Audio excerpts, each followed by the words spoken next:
ഇപ്പോൾ എൻ്റെ ഉദാഹരണം തന്നെ ഇപ്പോൾ ഞങ്ങൾ 2-3 മാസം മുമ്പ് പ്ലാൻ ചെയ്ത് ഞങ്ങൾ ഫ്രണ്ട്സ് എല്ലാം കൂടി ഞങ്ങൾ കോളേജ് പഠിച്ച ഫ്രണ്ട്സ് എല്ലാവരും കൂടി ഞങ്ങൾ മിക്ക എല്ലാവരും ഉയർന്നു പോണൊരു പരിപാടി ഉള്ളതാണ്.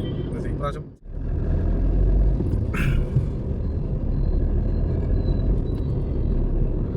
എന്തിയാതി ബ്ലോക്കാ റോഡിൽ അങ്കമാലി. അതായത് സാധാരണ ക്രിസ്മസിൻ്റെ സമയത്ത് അന്യായ തിരക്ക് വരാറുള്ളതാണ്, പക്ഷേ അത് വൈകിട്ടൊക്കെയാണ് നമുക്ക് അത്ര തോന്നാറ്. പക്ഷേ ഇപ്പോൾ രാവിലെ തൊട്ടൊക്കെ അങ്കമാലിയൊക്കെ നല്ല ടൈറ്റാണ്, നല്ല ബ്ലോക്കാണ് വന്നിരിക്കുന്നത്. പിന്നെ ഇന്നത്തോടുകൂടി പിന്നെ സ്കൂൾ പിള്ളേരെയും കോളേജും എല്ലാ കാര്യങ്ങളൊക്കെ ക്ലോസ് ചെയ്ത് കഴിഞ്ഞാൽ ആളുകൾ നാട്ടിലേക്ക് പോകുന്നതും പരിപാടിയും കാര്യങ്ങളൊക്കെ ആയിട്ടൊക്കെ നിൽക്കുമ്പോൾ അത്യാവശ്യം നല്ല തിരക്കിതായി ബൈപ്പാസ് ആയതുകൊണ്ട് നല്ല തിരക്കായിരിക്കുള്ളൂ ഇവിടെ. ഉള്ളിലേക്ക് കയറിയിട്ടല്ലേ എന്ന് വെച്ചാൽ MC റോഡ് വന്ന് ചാർന്നതും അങ്കമാലിയിലേക്കാണ് വന്ന് ചാർന്നത്. അവിടെ ആ റോഡിൽ നിന്നാലും തിരക്കായിരിക്കുള്ളൂ. മൊത്തത്തിലൊരു പൊളി മൂടാണ്. പക്ഷേ ഇതെല്ലാം ഞാൻ ഒരു കച്ചവടക്കാരനായതുകൊണ്ട് നമുക്ക് കച്ചവടം എത്ര അങ്ങോട്ട് ഉഷാറായി എന്ന് വെച്ച് കഴിഞ്ഞാൽ ഉഷാറായിട്ടില്ല. ഇപ്പോഴും ഒരു ആവറേജ് പരിപാടിയിലാണ് നമുക്ക് പോയിക്കൊണ്ടിരിക്കുന്നത്. പക്ഷേ ഇതിലെ തിരക്കും കാര്യങ്ങളൊക്കെ കാണുമ്പോൾ എന്തോ വലിയൊരു പരിപാടിയാണ് നടക്കണേന്നാണ് തോന്നുന്നത്. പക്ഷേ അന്നങ്ങനെയല്ല, പരിപാടിയൊക്കെ നോർമൽ തന്നെയാണ്. ഇനിയിപ്പോൾ ഇന്ന് വെക്കേഷൻ ആയി തുടങ്ങണതുകൊണ്ട് ഇനിയിപ്പോൾ നാളെ തൊട്ട് എങ്ങനെയാണെന്ന് നമുക്ക് പറയാൻ പറ്റത്തില്ല. ഇനിയിപ്പോൾ ന്യൂ ഇയർ വരെയും ഈ പ്രാവശ്യം ലേറ്റായിട്ടാണ് സ്കൂൾ തുറക്കുന്നത്. ജനുവരി 5 6 സ്കൂൾ തുറക്കുന്നത്. അപ്പോൾ അതുകൊണ്ട് ആ സമയത്ത് വെക്കേഷൻ സമയത്ത് കുറച്ച് കച്ചവടം പരിപാടിയൊക്കെ നടക്കും എന്ന് പ്രതീക്ഷിക്കുന്നു. ആ രീതിയിലാണ് ഇപ്പോൾ എല്ലാവരും, ഞാൻ മാത്രമല്ല ഒരുപാട് ആൾക്കാരെ പ്രതീക്ഷിക്കും. കടക്കാരെ ആയാലും എന്ത് സംരംഭം ചെയ്യുന്ന ആൾക്കാരൊക്കെ എല്ലാവരും പ്രതീക്ഷിക്കും. ഒരു 10 ദിവസത്തെ ഒരു സീസൺ സമയത്തുള്ളൊരു കച്ചവടവും എല്ലാവരും പ്രതീക്ഷിക്കുന്നത്. അപ്പോൾ അത് തന്നെ നമ്മളും പ്രതീക്ഷിച്ചോളൂ. ഞാനിപ്പോൾ തന്നെ നമ്മുടെ 2-3 പാർട്ടികൾക്ക് ക്രിസ്മസ് നമ്മൾ കേക്ക് കൊടുക്കാറുണ്ടല്ലോ, അപ്പോൾ അത് കൊടുക്കാൻ വേണ്ടിയിട്ട് രാവിലെ ഇറങ്ങി ഓരോരുത്തർക്ക് കൊടുത്തു. കഴിഞ്ഞത് ഇപ്പോൾ എനിക്കൊന്ന് പറമ്പ് പോകണം, അവിടെ 2 ആൾക്കാരെ കാണാനുണ്ട്. മെയിനായിട്ട് അങ്കമാലിയാണ് നമുക്ക് സെയിൽ അത്യാവശ്യം നല്ല കച്ചവടം തന്നെ ഒരു ഏരിയയാണ് അങ്കമാലി. പക്ഷേ ഇപ്രാവശ്യം അവിടെ ആവറേജ് സെയിലേക്ക് നമുക്ക് എത്താൻ പറ്റിയിട്ടില്ല. അങ്ങനെയൊക്കെയാണ് കാര്യങ്ങൾ. ഇപ്പോൾ മോളുടെ സ്കൂൾ കൂട്ടിയിട്ടുണ്ടാവും, മോളിപ്പോൾ എന്തായാലും വീട്ടിലേക്ക് എത്തിയിട്ടുണ്ടാവും. ഞങ്ങൾ 10 ദിവസം അവർ വീട്ടിലുണ്ടാവും. ഞങ്ങളെ എൻ്റെ വെളിയിലേക്ക് കൊണ്ടുപോകണം. ഇപ്പോൾ പാർക്കിലും കാര്യത്തിലൊക്കെ അത്യാവശ്യം ലൈറ്റും കാര്യങ്ങളൊക്കെ വന്നിട്ടുണ്ട്. അത്യാവശ്യം നല്ല രീതിയിൽ പരിപാടികളൊക്കെ ഉണ്ടെന്നാണ് പറഞ്ഞത്. അപ്പോൾ അവിടേക്ക് ഒന്ന് പോകേണ്ടി വരും. എന്തായാലും പോയിലേക്ക് കൊണ്ടുപോകണ ഒരു ഒച്ചപ്പാടും പോലൊക്കെ ആയിട്ട് നടക്കും. ഈ വെക്കേഷൻ കിട്ടുന്ന സമയത്ത് മാത്രമാണ് പിള്ളേരൊക്കെ ആയിട്ട് എവിടെയൊക്കെ പോകാം. പക്ഷേ നമ്മുടെ ജോലി കാര്യങ്ങളൊക്കെ ആയിട്ട് നടക്കാറുണ്ട്, നമുക്കത് പറ്റാറില്ല. ഈ പ്രാവശ്യം എവിടെയൊക്കെ പോകണമെന്ന് വിചാരിച്ചിട്ടുണ്ട്. വിചാരിക്കണമെന്നൊന്നും ഒരിക്കലും സമയത്ത് നടക്കലില്ല. പക്ഷേ പെട്ടെന്ന് എടുക്കുന്ന കാര്യങ്ങളായിരിക്കും, പെട്ടെന്ന് പോകാൻ പറ്റുന്ന സ്ഥലങ്ങളൊക്കെ ആയിരിക്കും. നമ്മളിപ്പോൾ നാളെ പോവാം അല്ലെങ്കിൽ മറ്റന്നാൾ പോവാം എന്നൊക്കെ പറയുന്ന സ്ഥലങ്ങളേക്ക് നമ്മൾ പോകുള്ളൂ. ഞാൻ മാത്രമല്ല കൂടുതൽ ആൾക്കാർക്ക് പോകാൻ പറ്റുന്നത്. അതല്ലാതെ നമ്മളിപ്പോൾ 1 മാസമോ അല്ലെങ്കിൽ ഒരു 2 മാസം കൊണ്ടൊക്കെ നമ്മൾ എവിടെയെങ്കിലും ഒരു പ്ലാൻ പോകാൻ വേണ്ടിയിട്ട് തയ്യാറാക്കി വെച്ച അവസാനം ആകുമ്പോൾ സാധാരണഗതിയിൽ നടക്കാറില്ല എൻ്റെ കാര്യത്തിൽ. ഇപ്പോൾ എൻ്റെ ഉദാഹരണം തന്നെ ഇപ്പോൾ ഞങ്ങൾ 2-3 മാസം മുമ്പ് പ്ലാൻ ചെയ്ത് ഞങ്ങൾ ഫ്രണ്ട്സ് എല്ലാം കൂടി ഞങ്ങൾ കോളേജ് പഠിച്ച ഫ്രണ്ട്സ് എല്ലാവരും കൂടി ഞങ്ങൾ മിക്ക എല്ലാവരും ഉയർന്നു പോണൊരു പരിപാടി ഉള്ളതാണ്. ഈ പ്രാവശ്യം ഇച്ചിരി നേരത്തെ തൊട്ട് പ്ലാനിങ് ഒക്കെ തുടങ്ങി. എല്ലാം സക്സസ് ആയി എന്നാണ് വിചാരിച്ചത്. അതായത് ഞങ്ങൾ സ്റ്റേ വരെയും ബുക്ക് ചെയ്യുന്ന സ്ഥലത്ത് അതുവരെ എത്തി. അപ്പോഴാണ് ഒരാൾക്ക് ചെറിയൊരു അസുഖം. അപ്പോൾ ആളാണെങ്കിൽ വേറൊരു പരിപാടി പിടിച്ചിട്ടുണ്ട്. അപ്പോൾ ഡേറ്റ് ക്ലാഷും കാര്യങ്ങളെല്ലാം വന്നു. അപ്പോൾ അതുകൊണ്ട് ഇനിയിപ്പോൾ നമ്മുടെ പരിപാടി ട്രിപ്പ് ഏതായാലും ന്യൂ ഇയറിന് നടക്കാൻ സാധ്യതയില്ല. ഇനിയിപ്പോൾ അത് കഴിഞ്ഞിട്ട് വേണം എപ്പോഴെങ്കിലും. അപ്പോഴേക്കും ഒരു ക്ലൈമറ്റും കാര്യങ്ങളൊക്കെ പോകുമായിരിക്കും. ഇപ്പം നല്ല ക്ലൈമറ്റാണ്. ഇപ്പോൾ ഞങ്ങൾ പോകാൻ പ്ലാൻ ചെയ്തത് കൊടൈക്കനാലാണ്. ഇനിയിപ്പോൾ എന്തായാലും ഇപ്പോൾ ഒരു 10-20 ദിവസത്തേക്ക് നടക്കാൻ സാധ്യതയില്ല. അത് കഴിയുമ്പോഴേക്കും പോകാൻ സാധ്യത പോകട്ടെ. പക്ഷെ എന്തൊക്കെ പറഞ്ഞാലും കൊടൈക്കനാൽ എത്ര പ്രാവശ്യം പോയാലും മതിയാവാത്തൊരു സ്ഥലമാണ്. നമ്മൾ തന്നെ കുറേ പ്രാവശ്യം പോയിട്ടുണ്ട്. പക്ഷെ ഇപ്പോഴും കൊടൈക്കനാൽ ഇപ്പോഴും ഒരു വെറൈറ്റി പ്ലേസ് ആയിട്ടാണ് എനിക്ക് തോന്നുന്നത്. പക്ഷെ എനിക്ക് അത്ര താല്പര്യമില്ല ഊട്ടിയൊക്കെ ജസ്റ്റ് പോയി കാണാം. പക്ഷേ എന്നൊരു പരിപാടിയാണുള്ളത്. പിന്നെ ഞങ്ങളുടെ ഇന്നക്കോര അങ്ങനെയൊക്കെ പോകണം. പക്ഷെ അങ്ങനെയൊക്കെ ഇപ്പോൾ പഴയമാതിരി എൻട്രി ഒന്നും ഇല്ല അവിടെയൊക്കെ. അവിടുത്തെ നാട്ടുകാരെന്നെ അറിയാൻ തുടങ്ങി. ഇപ്പോൾ നമ്മളെ പോലുള്ള നാട്ടിൽ നിന്നുള്ള ഒരുപാട് ആൾക്കാർ അവിടെ പോയി ഇറങ്ങും കാര്യങ്ങളൊക്കെ കാണിച്ച് അവിടുത്തെ നാട്ടുകാരെന്നെ ഇപ്പോൾ ബ്ലോക്ക് ചെയ്യാൻ തുടങ്ങി. അങ്ങോട്ട് പോകാൻ പറ്റത്തില്ല, കയറാൻ പറ്റത്തില്ല എന്നൊക്കെ പറയണം. ആ കേസിൽ വെച്ച് നോക്കുമ്പോൾ കൊടൈക്കനാൽ കുറച്ചുകൂടി കുഴപ്പമില്ല. കൊടൈക്കനാൽ ടൗണിലേക്കാണ് ഇപ്പോൾ മേജർ ഫാമിലീസ് ആയാലും ആൾക്കാരൊക്കെ ആയിട്ടും കൊടൈക്കനാൽ ടൗണിലേക്കാണ് പോകുന്നത്. ഉള്ളിൽ അകത്തേക്ക് പോകുന്ന ആൾക്കാർ ഒരു ഉദാഹരണം പറഞ്ഞാൽ 1000 പേര് വരുന്നുണ്ടെങ്കിൽ അതിന് 100-150 പേരോ 200 പേരൊക്കെ ഉള്ളേരിയ ഗ്രാമങ്ങൾ ഏരിയ, അതായത് പൂണ്ടി, മന്നൂർ, അരിപ്പൂക്കൽ, പൂമ്പാറ അങ്ങനെയൊക്കെ പോകുന്നത് വളരെ കുറച്ച് ആൾക്കാർ. പല്ലാക്കി, പിന്നെ പൂനൂര്, കാവുച്ചി അങ്ങനെയൊക്കെ പോകുന്നത് വളരെ കുറച്ച് ആൾക്കാരാണ് അങ്ങോട്ടേക്കൊക്കെ പോകുന്നത്. അല്ലാത്തവരൊന്നും ആ ടൗൺ ടച്ച് ചെയ്ത് പോയി പരിപാടി തീർത്ത് തിരിച്ചു വരുന്ന ആൾക്കാരാണ് പോകുന്നത്. നമ്മൾ ബാച്ചിലേഴ്സ് പിള്ളേരായിരിക്കും കൂടുതൽ അങ്ങോട്ടേക്ക് പോകുന്നത്. ഫാമിലികൾ പോകുന്നില്ല എന്നല്ല, കമ്പാരിറ്റീവ്ലി കുറവാണ്.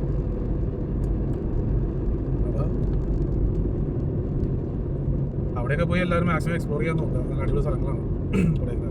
അപ്പോൾ ഏതായാലും നമ്മുടെ പോക്ക് ഇപ്പോൾ എൻ്റെ പോക്ക് എന്തായാലും തീരുമാനമായിട്ടുണ്ട്. ഈ വർഷം എന്തായാലും പോക്ക് നടക്കുന്നു.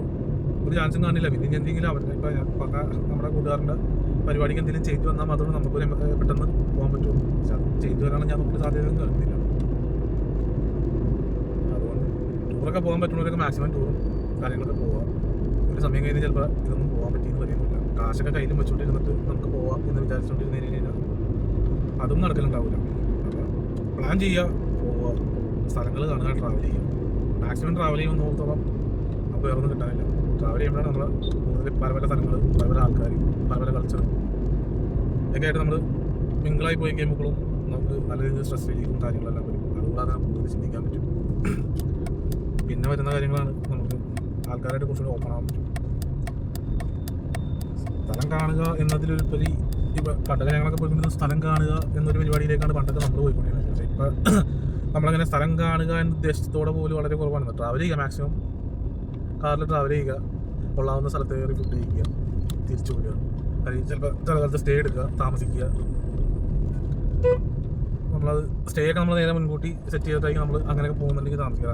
അപ്രതീക്ഷിതമായിട്ടൊന്നും നമ്മൾ സ്റ്റേ അങ്ങനെ കാര്യങ്ങളൊന്നും എടുക്കലൊന്നുമില്ല. അപ്പോൾ ടൂറൊക്കെ എല്ലാവരും മാക്സിമം പോകാൻ ശ്രമിക്കുക, അത്രയ്ക്ക് പറയാം. പിന്നെ വേറെ എന്താണ്, ഞാൻ ദേ ഇപ്പോൾ ഒന്ന് പറവൂർ പോയിക്കൊണ്ടിരിക്കുകയാണ്, നോർത്ത് പറവൂർ. അവിടെ രണ്ടുമൂന്ന് ആൾക്കാരെ കാണാനുണ്ട്. നോർത്ത് പറവൂർ പോകണമെങ്കിൽ നമ്മുടെ മാഞ്ഞാലി വഴിയാണ് പോകുന്നത്. മാഞ്ഞാലി കഴിക്കും, മാഞ്ഞാലി ബിരിയാണി അടിപൊളിയാണ്. നമ്മൾ എൻ്റെ വീട് ഇരിക്കുന്നതൊക്കെ പെരുമ്പാവൂർ ഏരിയയിലാണ്. അവിടെയൊക്കെ ഇപ്പം മാഞ്ഞാലിയുടെ ബിരിയാണി കടകളൊക്കെ വളരെ ചുരുക്കം സ്ഥലത്തേക്ക് ഉള്ളത്. ഇവിടേക്ക് വന്നു കഴിഞ്ഞാൽ ഈ മാഞ്ഞാലി ഭാഗത്ത് എനിക്ക് തോന്നുന്നത് ഞാനിപ്പോൾ പോകുമ്പോൾ തന്നെ ഏകദേശം ഒരു 10-15 മോഡൽ റെസ്റ്റോറൻറ്റ്, ഹോട്ടലുകൾ, ചെറുത് വലുതായിട്ടുള്ള ഹോട്ടലുകൾ ആ ഒരു 2 കിലോമീറ്റർ പരിസരത്തുണ്ട്. എന്നാൽ അവിടെയൊക്കെ കച്ചവടമുണ്ട്. ഒരു വെറൈറ്റി ബിരിയാണിയാണ്. അവരുടെ മെയിനായിട്ട് എന്ന് വെച്ച് കഴിഞ്ഞാൽ റൈസും മസാലയും സെപ്പറേറ്റ് ആണ്. റൈസും മസാലയും സെപ്പറേറ്റ് ആണ്. ചിക്കൻ ആണെന്നുണ്ടെങ്കിൽ ഫ്രൈ ചെയ്തിട്ട് ഉണ്ടാക്കുന്ന ഒരു മസാലയിൽ തന്നെ ചിക്കൻ ബിരിയാണിയാണ്. ബീഫാണെങ്കിലും അടിപൊളിയാണ്. പിന്നെ വേറൊരു പ്രത്യേകത, അവിടെ റൈസ് അൺലിമിറ്റഡ് ആണ്. ഒരുപാട് കടകളിലും റൈസ് അൺലിമിറ്റഡ് ആണ്. പക്ഷേ അൺലിമിറ്റഡ് ആണെന്ന് പറഞ്ഞുകൊണ്ട് അവർ സാധാരണ നോർമൽ പരിപാടിയല്ല ചെയ്യുന്നത്. നല്ല കൈമ റൈസിലാണ് ചോറ് ചെയ്യുന്നത്. അതുകൊണ്ട് നല്ല ടേസ്റ്റാണ് കഴിക്കാൻ. എന്തായാലും നമുക്ക് സമയം 1:45 അവിടെ കൊടുത്തു. പറ്റുകയാണെങ്കിൽ നമുക്ക് ഭക്ഷണം കഴിക്കാം, അല്ലെങ്കിൽ നേരെ പറവൂർ ആസ് യൂഷ്വൽ ചായ കടി എന്തെങ്കിലും സ്നാക്ക് എന്തെങ്കിലും കഴിക്കുക, ചായ കുടിക്കുക, നമ്മൾ ഉച്ചക്കത്തെ പരിപാടി ഫിനിഷ് ചെയ്യുക. നമ്മളത് അത്താണി വഴിയാണ് പോയിക്കൊണ്ടിരിക്കുന്നത്. അത്താണി കഴിഞ്ഞ് ഇപ്പോൾ ചെങ്ങമനാട് കഴിഞ്ഞ്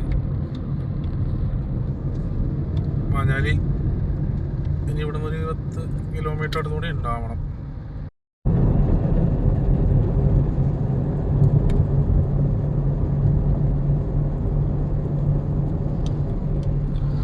സൂപ്പർ സ്ഥലമാണത്. അവിടെ ചെങ്ങമനാട് കഴിഞ്ഞ് പോരുമ്പോൾ കാണുന്ന സ്ഥലമാണ്. ഈ പാലം കയറി ഇറങ്ങി കഴിഞ്ഞാൽ നമ്മൾ മാഞ്ഞാലിയായി. ഇവിടെയൊക്കെ അടിപൊളി നല്ല സാധാ പുഴമീനും കാര്യങ്ങളൊക്കെ കിട്ടുന്ന സ്ഥലമാണ്. പിന്നെ ഈ പാലം വഴി നോക്കി പോവുക മാക്സിമം. അപ്പുറത്ത് ക്യാമറയുണ്ട്. ഇതാണ് പാലം, നല്ല അടിപൊളി. ഇതാണ് മാഞ്ഞാലി പാലം. പണ്ടിതിലെ കടത്താറുണ്ട്. ഇപ്പോൾ കുറച്ച് വർഷമായി ഇതിലെ പാലം വന്നിട്ട്. പക്ഷെ എന്തായാലും മൂടാണ്. ഞാൻ ക്യാമറ ചെയ്യാം. ഇവിടെ നിന്നിട്ട് നോക്കിയോ എന്തോരം അലുവ സ്റ്റാള്, അതുപോലെ തന്നെ ബിരിയാണിക്കട. വേണ്ട, മാഞ്ഞാലി ജംഗ്ഷൻ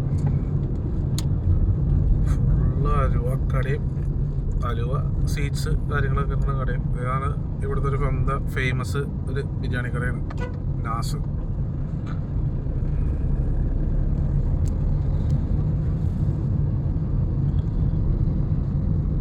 പിന്നെ ഇവിടെ വേറെ ഒരെണ്ണമുണ്ട്, സി കെ ബിരിയാണിക്കട. ഇത് അപ്പുറത്ത് അലിഫ്, അതിൻ്റെ അപ്പുറത്ത് വേറെ കിങ്സ്, ഇത് സി കെ, താഴെ ഒരെണ്ണമുണ്ട്.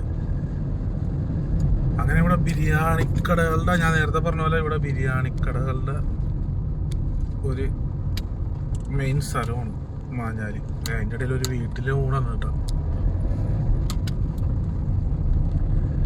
ക്ലാസ് ഇനിയിപ്പോൾ കാണിക്കേണ്ട കാര്യമില്ല തോന്നുന്നു. ഇത് തന്നെയാണ് ഇവിടുത്തെ പരിപാടി.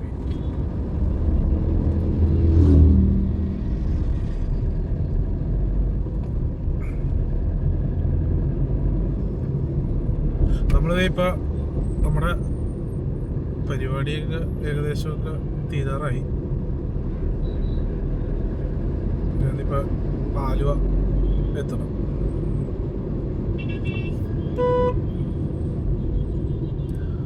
കുറച്ചു മുമ്പ് വൈഫ് വിളിച്ചിട്ടുണ്ടായിരുന്നു. അത് ഓഫീസിൽ നിന്ന് ക്രിസ്മസ് സെലിബ്രേഷൻ എങ്ങാണ്ട് പോയേക്കാണ്. വരുമ്പോൾ വിളിക്കാൻ ചെല്ലും. ഇനി ഇപ്പം ഏതായാലും എങ്ങോട്ടും നീങ്ങാൻ പറ്റത്തില്ല. വിളിക്കുമ്പോൾ ചെല്ലുമ്പോൾ അവിടുത്തെ പരിപാടി കഴിയുമ്പോൾ എന്തായാലും വിളിക്കാൻ ചെല്ലണം. അപ്പം അതുകൊണ്ട് ആരെ ടൗൺ ബേസ് ചെയ്തിട്ട് ഇവിടെ കേൾക്കണം. അപ്പോൾ നമ്മുടെ ഒരു കൂട്ടുകാരനുണ്ട് ഇവിടെ ആലുവയിൽ. അപ്പോൾ അവനൊന്ന് കാണണം. അവനെ കുറച്ച് ദിവസമായി കണ്ടിട്ട്. അപ്പോൾ അവനെ പോയൊന്ന് കാണണം. അവിടെ കുറച്ച് നേരം സംസാരിക്കണം. ഞാൻ ചായ കുടിച്ച് അവിടെ ഇരിക്കുക. അതൊക്കെ തന്നെ പരിപാടി. അത് കഴിയുമ്പോൾ ജാനി വിളിക്കും. അപ്പം ഒന്ന് പോയി വിളിക്കണം. വിളിച്ചോണ്ട് വരണം. നേരെ വീട്ടിലേക്ക് പോകും. അതൊക്കെ തന്നെ ഇന്നത്തെ പരിപാടിയാണ്.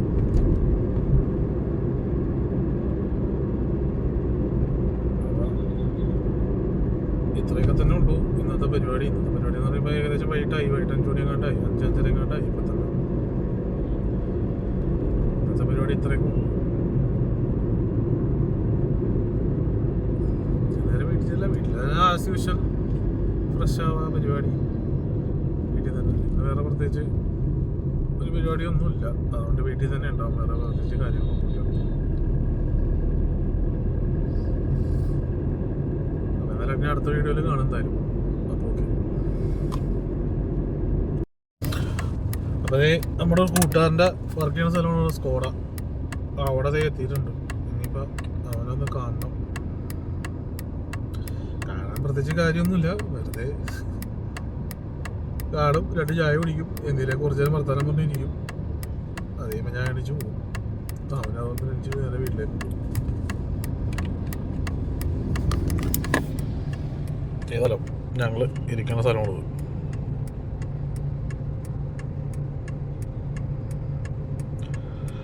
അപ്പോൾ ഓക്കെ, ഞങ്ങളെന്തായാലും ഒന്ന് കണ്ട് അവനായിട്ട് സംസാരിക്കട്ടെ. അപ്പോൾ ഓക്കെ, ഇത്രയൊക്കെ തന്നെ ഉള്ളൂ ഇന്നത്തെ കാര്യങ്ങൾ. അപ്പോൾ ശരി, ബൈ. അപ്പം അതേ ഒന്ന് മുട്ടം മെട്രോ സ്റ്റേഷൻ്റെ അങ്ങോട്ടേക്ക് പോയി. ഞാൻ ഓഫീസിലെ പരിപാടിയൊക്കെ കഴിഞ്ഞ് അവിടെ എത്തിയെന്ന് പറഞ്ഞിട്ട് വിളിച്ചിട്ടുണ്ടായിരുന്നു. അപ്പം ഇനി അങ്ങോട്ടേക്ക് പോയി, മെട്രോയുടെ സ്റ്റേഷൻ്റെ അങ്ങോട്ടേക്ക് പോവുകയാണ്. പരിപാടിയൊക്കെ കഴിഞ്ഞ് ഇനിയിപ്പോൾ നേരെ വൈഫിനെ വിളിച്ചുകൊണ്ട് നേരെ വീട്ടിലേക്ക് പെരുമാറും.